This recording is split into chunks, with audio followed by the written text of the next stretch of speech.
Alléluia. Alléluia. Combien de personnes ici sont contents d'être ici? Combien de personnes se disent qu'ils sont à la bonne place ce matin? Applaudissez votre Seigneur, applaudissez celui qui est.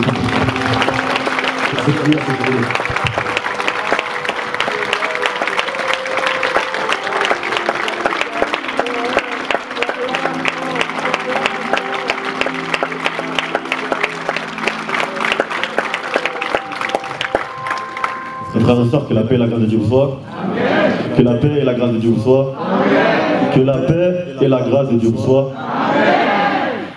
Je suis ravi ce matin d'être parmi vous pour être le porte-parole de Dieu ce matin.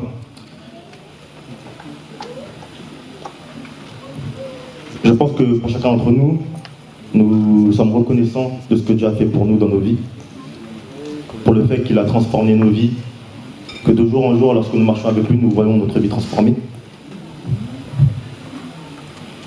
Ce matin, le message que je vais apporter, que Dieu a mis dans mon esprit, est un message d'encouragement. Un message qui peut être considéré comme une résolution personnelle et même un rappel. On constate que plus les années passent, on nous le dit souvent, que plus les années passent, plus les choses vont être de plus en plus difficiles. N'est-ce pas? Amen. Amen. On constate que les prix augmentent, qu'il y a de moins en moins de travail, que les salaires n'augmentent pas forcément. Mais malgré tout, nous sommes là. Amen. Amen. Adieu. Que chacun d'entre nous essaye tant bien que mal de s'en sortir, que ce soit financièrement ou même au niveau de nos biens, pour pouvoir nous sécuriser. Pour nous, qui sommes ici ce matin, qui sommes des serviteurs de Dieu, nous avons conscience que la vie chrétienne n'est pas facile.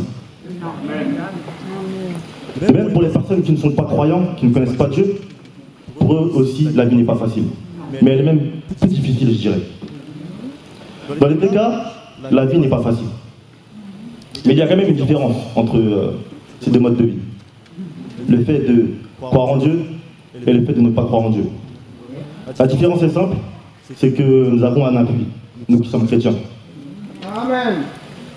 Nous avons l'appui de Jésus-Christ, celui qui s'est sacrifié pour nous sur la croix. Jésus n'a jamais dit que la vie sera facile.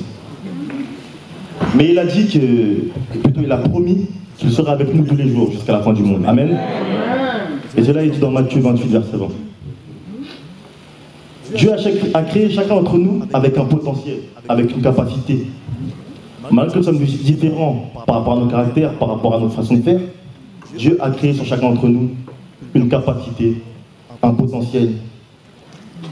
Il a mis en nous une graine qui peut pousser et qui peut créer de merveilleuses choses. Darlene qui est ici présente a des capacités, a un potentiel, Dorian également, Judith aussi, et moi aussi. Et pour chacun d'entre vous ce matin. Nous avons tous une capacité et un potentiel que nous devons ressortir. Dieu n'est pas un Dieu limité, il est illimité. Alors pourquoi nous serons limités? Nous marchons aux côtés de Dieu, donc nous ne sommes pas limités.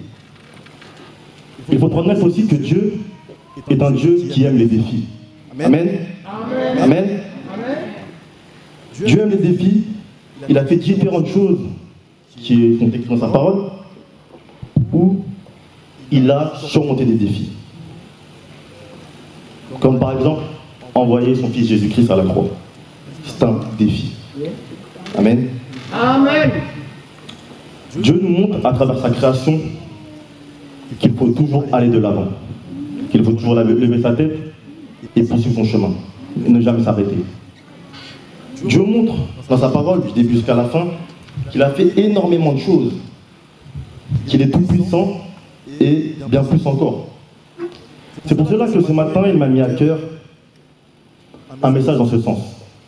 Le message de ce matin est sortir de sa zone de confort. sortir de sa zone de confort. C'est quoi en fait sortir de sa zone de confort? Qu'est-ce que le confort?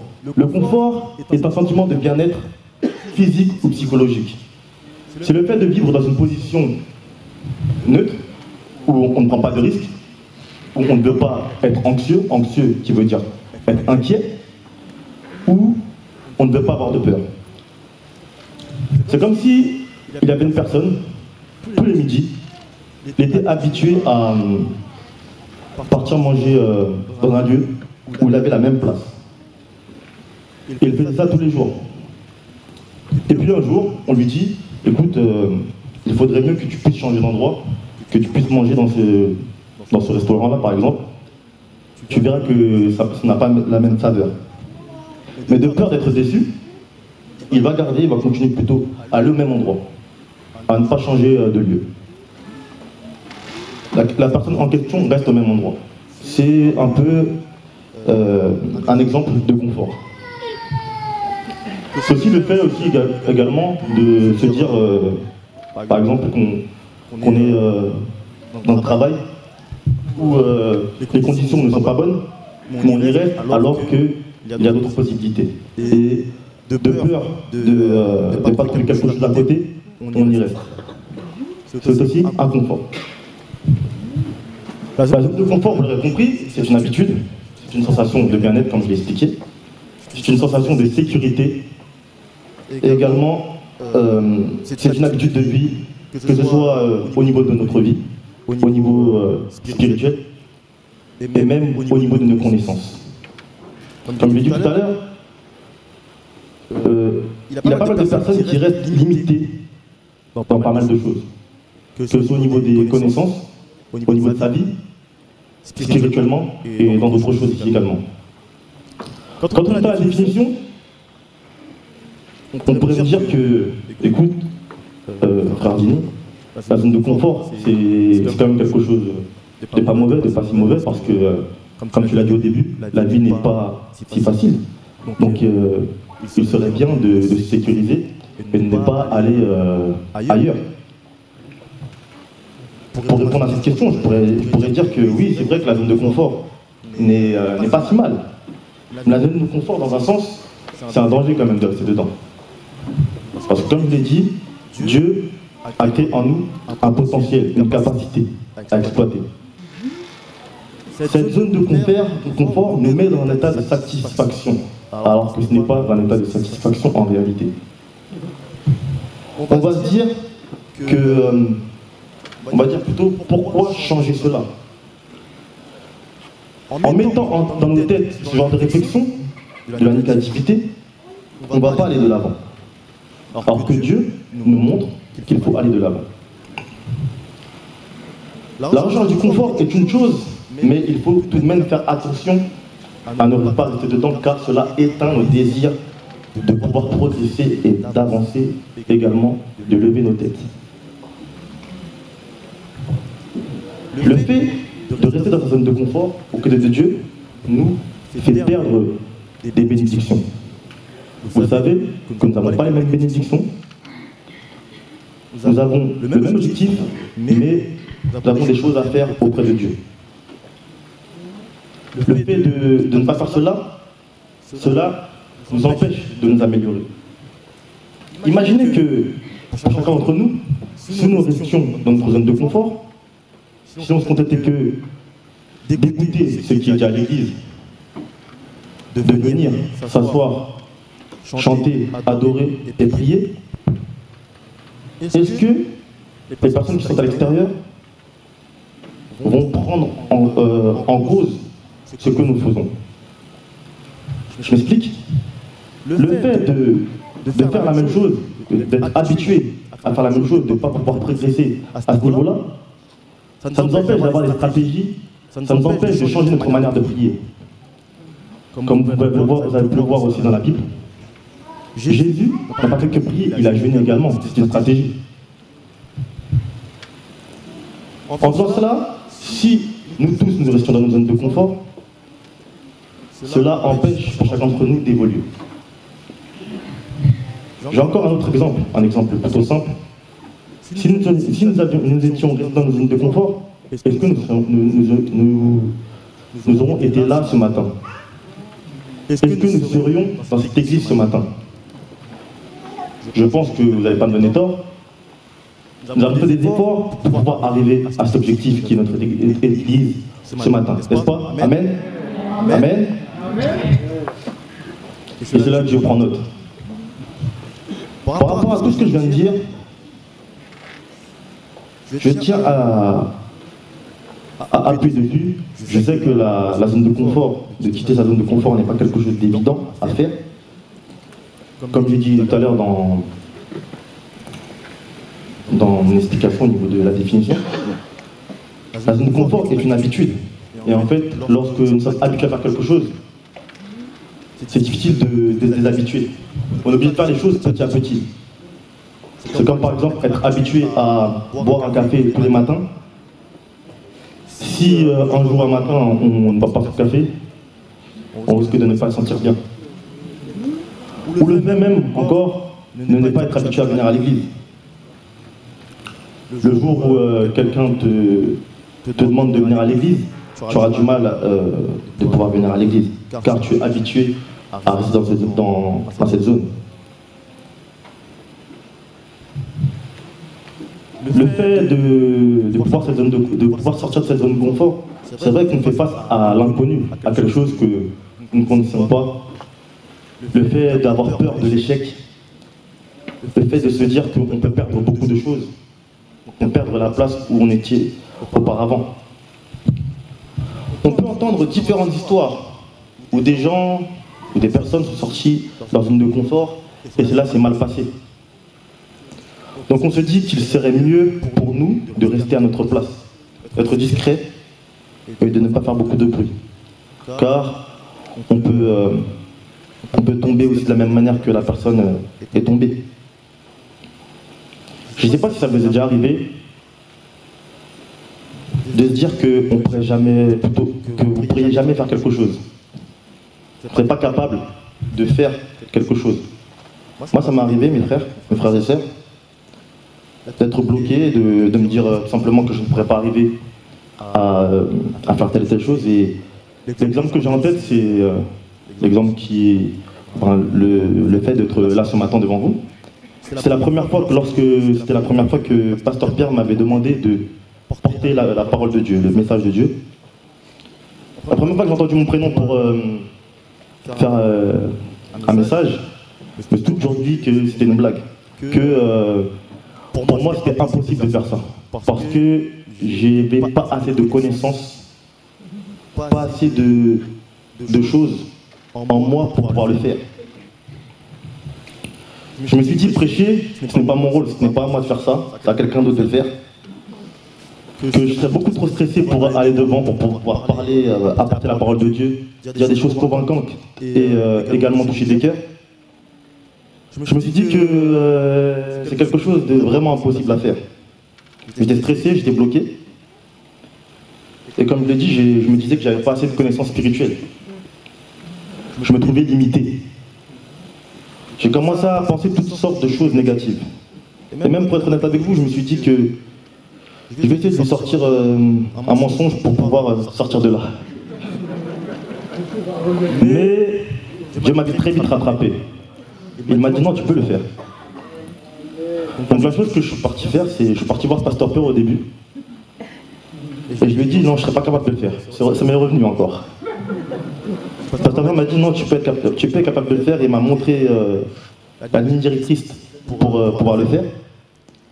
Puis je me suis accroché et je suis allé devant pour porter la parole de Dieu et j'ai parlé pendant 1 heure. Pas plus qu'il en faut.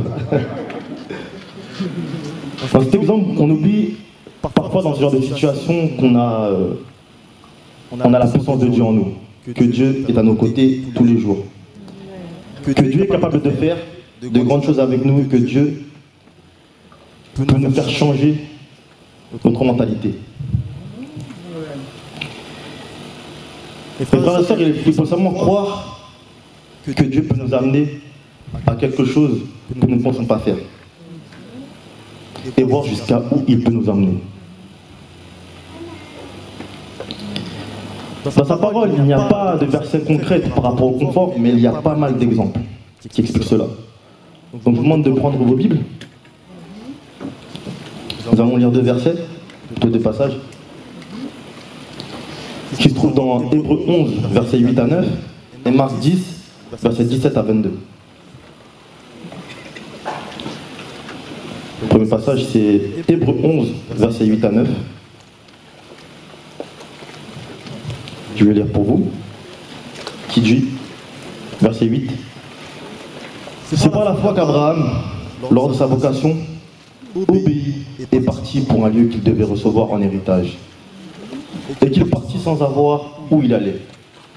C'est par la foi qu'il va s'établir dans la terre promise, comme dans une terre étrangère, habitant sous des tentes, ainsi qu'Isaac et Jacob, les co-héritiers de la même promesse. Parole du Seigneur. Deuxième passage qui se trouve dans Marc 10, verset 17 à 22.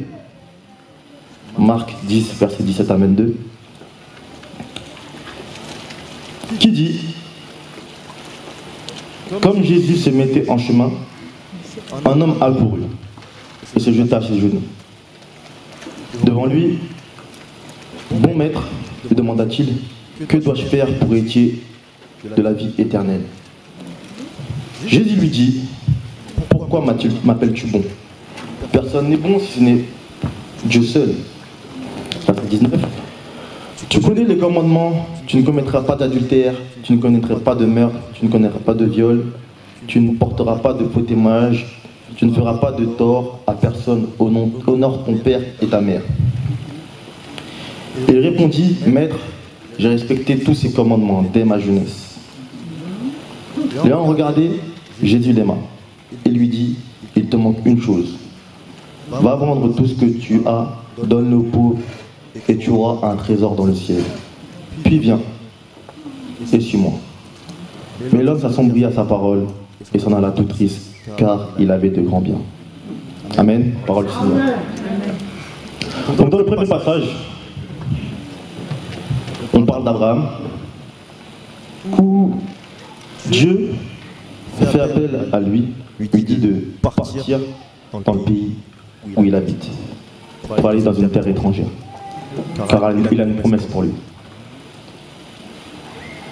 Changeons de contexte, imaginons que nous mettons à la place d'Abraham.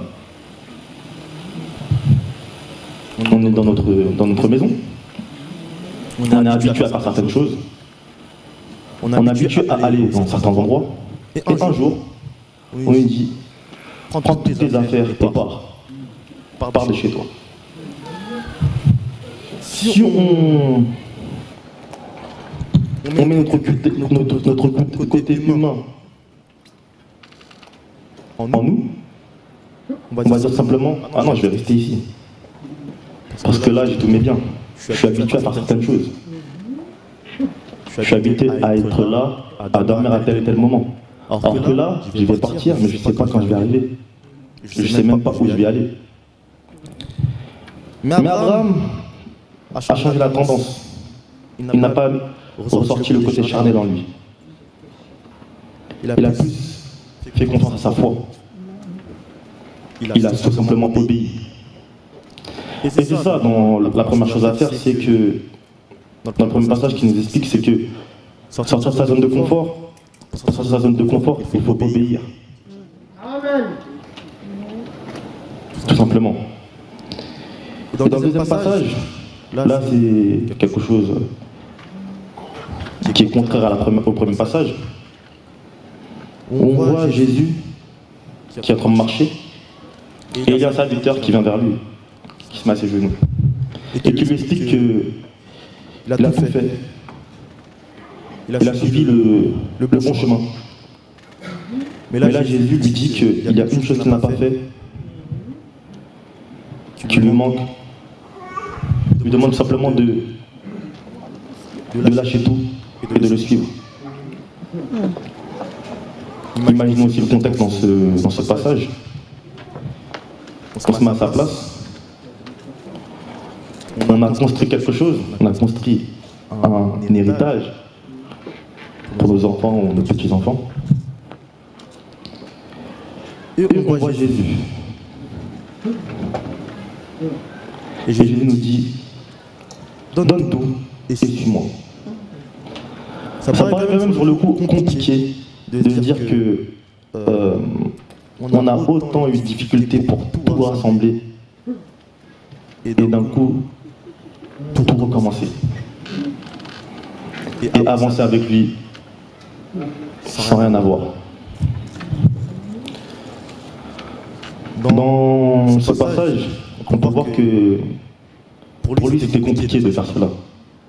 Donc la chose qu'il a fait, c'est qu'il n'a pas suivi Jésus. Il est parti en étant triste, car il avait peur de quitter ce confort. Amen. Amen. Amen. Amen. Par rapport à tout ce que je viens d'expliquer par rapport aux lectures que nous avons faites, comme je l'ai dit, la zone de confort n'est pas quelque chose d'évident. La différence pour nous, quand je vous expliquais cela dans mon intro, est que nous avons Dieu. Pour bon nombre d'entre vous, vous qui avez quitté Haïti, vous avez pu voir tout ce que Dieu a fait pour vous, depuis le début jusqu'à maintenant. Dans quelle situation vous étiez et dans quelle situation vous êtes actuellement. Peut-être même pour certains d'entre vous, vous n'avez même pas de vêtements pour vous habiller quand vous êtes arrivé. Et là, à l'heure actuelle, portez de belles robes et de beaux costumes. Par rapport à ça, vous êtes le témoignage de Dieu. Amen. Vous êtes le témoignage de Dieu qui vous montre qu'il est tout puissant.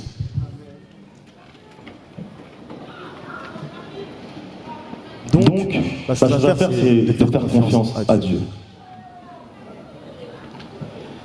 Quelle attitude ce matin adopter pour ne pas rester dans sa zone de confort? Pour ne pas reculer ou rester statique, mais avancer. Déjà, une chose qu'il faut noter, c'est qu'on ne peut pas sortir de sa zone de confort comme on nous semble. On ne peut pas se dire on se réveille un matin, un jour, bon, là, ce matin, là, aujourd'hui, je vais quitter ça. J'ai arrêté de faire ça, je vais faire ça. Je vais plus faire ça qu'auparavant. Non, on ne peut pas faire ce genre de choses-là.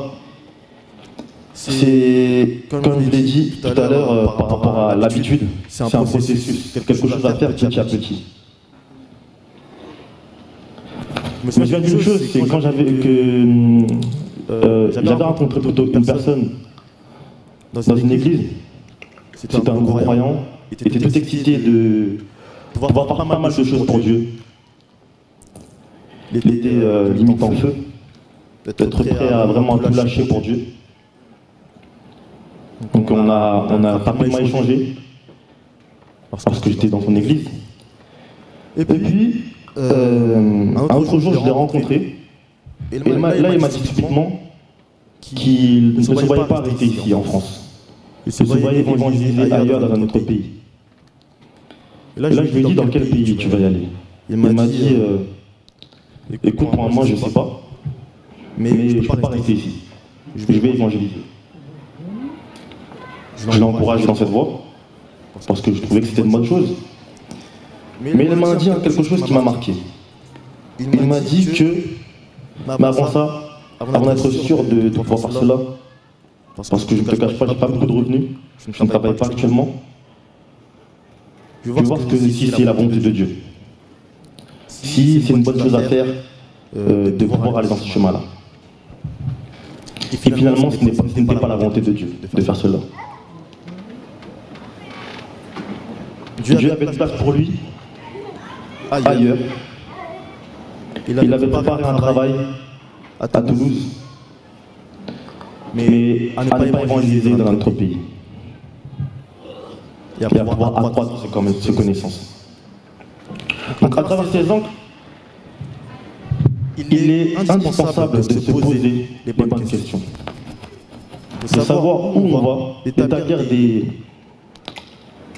un bilan où on peut se dire comment je vais faire pour sortir de cette zone de confort, qu'est-ce que je dois faire, qu'est-ce que j'ai en ce moment, qu'est-ce que je dois apporter, qu'est-ce que je dois améliorer. Toutes ces questions sont bonnes à prendre. Cela permet de pouvoir s'améliorer, améliorer sa condition de vie, que ce soit spirituelle ou matérielle. Je me souviens même qu'on m'a dit, c'est vrai que c'est bien d'avoir les pensées de Dieu, mais il est bien d'avoir aussi des révélations. Amen. Amen. Pour pouvoir être consacré à lui. C'est important d'identifier sa zone de confort, de se poser vraiment les bonnes questions. De dire, cette année, est-ce qu'elle est similaire à celle d'avant? Cette année, est-ce que j'ai pu m'améliorer sur certaines choses? C'est vrai que nous sommes des êtres humains. La vie n'est pas facile, il y a des moments où on se relâche, qu'on n'a plus trop envie, qu'on est fatigué limite. Il y a des moments où on est en feu, on peut faire toutes sortes de choses. Mais il est bien de se poser les bonnes questions, mes frères et sœurs. Personnellement, moi, tous les projets que j'ai en tête, je les marque sur un papier, sur un cahier, pour me rappeler plutôt. Parce que c'est bien d'écrire des fois aussi, d'écrire, de lire, parce que malheureusement, on oublie très vite ce qu'on se dit, les promesses qu'on se dit. Il suffit seulement d'avoir quelques soucis ou d'avoir des occupations, et on oublie très vite les projets qu'on veut amener jusqu'au bout. Le fait d'écrire tout ce que j'ai écrit, ça permet de me rappeler où je dois aller. À des moments, je peux douter, mais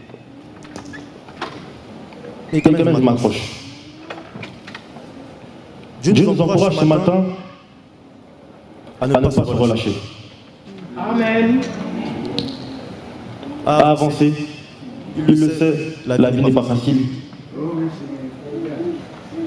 Il sait que les choses seront de plus en plus difficiles, mais il nous invite à ne pas relâcher. Tout comme Paul est un exemple parfait sur le fait de ne pas se relâcher.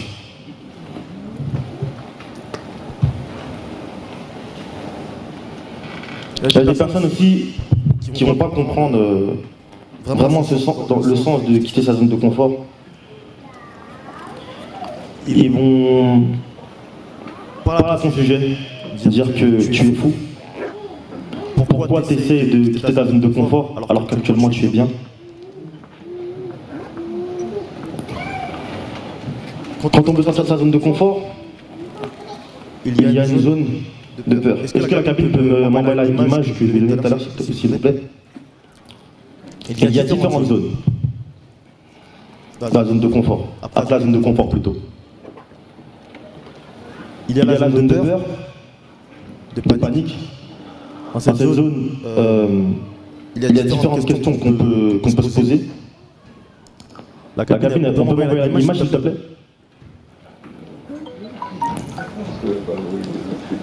Comme je l'ai dit, je répète. Après la zone de confort, il y a différentes zones. Après la zone de confort, il y a la zone de peur, la zone de panique. Dans cette zone, il y a différentes questions qu'on se pose, où l'on peut se tromper. Là, je ne sais pas si on va bien voir l'image. Il y a l'image? Il y a l'image, c'est bon? Voilà.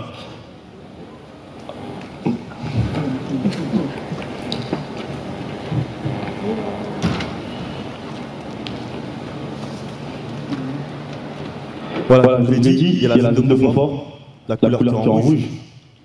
Après, il y a la zone de peur. Dans la zone de peur, par exemple, dans mon exemple que je vous ai dit tout à l'heure, où je vous parlais du fait que j'avais peur de prêcher, que j'avais pas du tout envie, que j'étais de m'échapper de ça. J'étais dans cette zone-là, dans la zone de peur. Ensuite, lorsque je me suis vite décidé, Dieu m'a donné un coup dans la tête et m'a dit que tu peux le faire. Je suis allé dans la zone d'apprentissage. La zone d'apprentissage, c'est le fait de quitter sa zone de confort, quitter sa zone de bord, sa zone de peur, rejeter vraiment tous les problèmes et d'acquérir de nouvelles compétences. Par rapport à cette zone-là, j'ai pu constater que j'étais capable de le faire. J'étais capable de faire d'apporter la parole de Dieu. Et en même temps, j'ai appris. J'ai appris la manière comment je devais aborder un sujet. Le fait vraiment de pouvoir être concentré et de pouvoir faire mes propres recherches. Et j'ai acquis de nouvelles connaissances. Amen.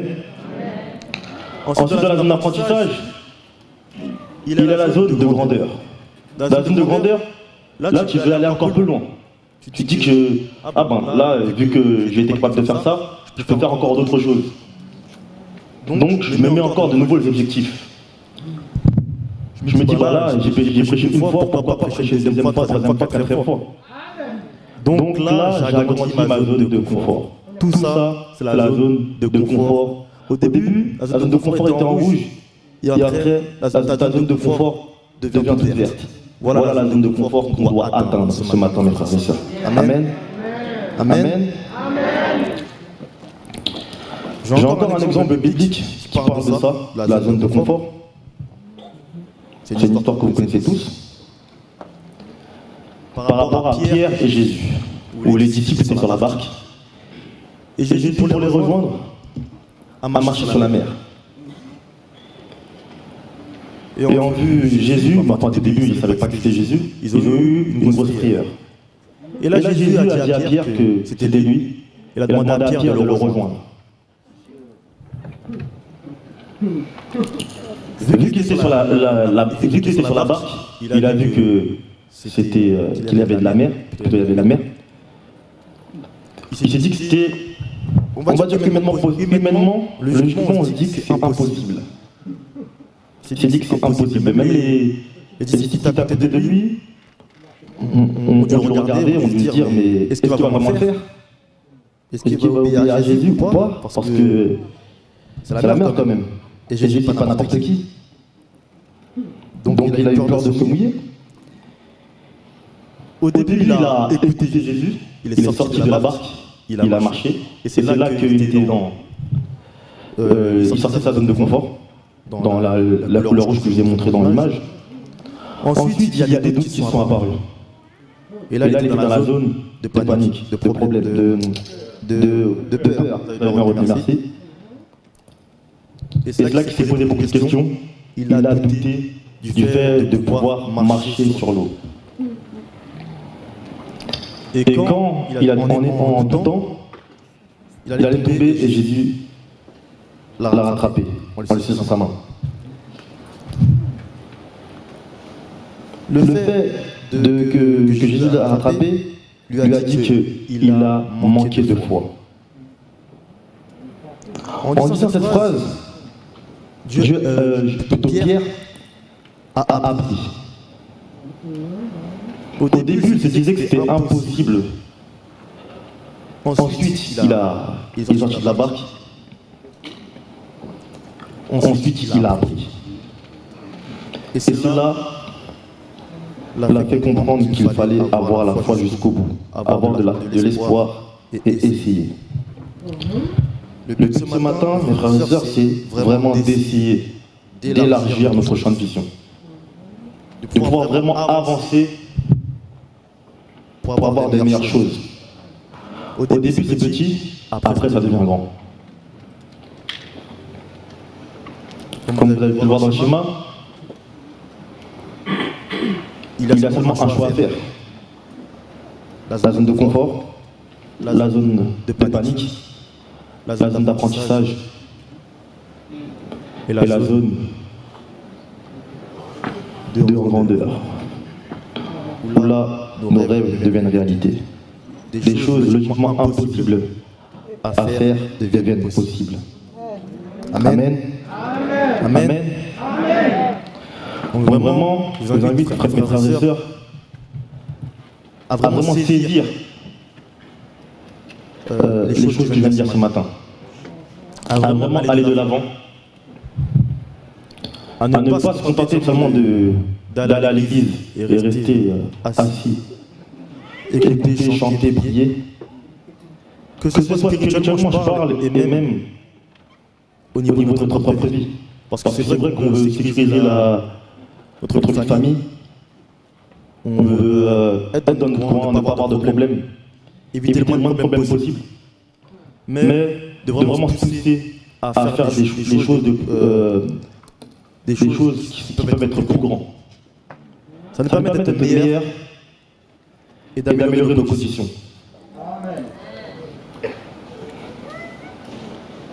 Comme Jésus lui a dit à Pierre, il lui a dit seulement de venir, c'était une invitation à essayer de voir ce qu'il peut faire.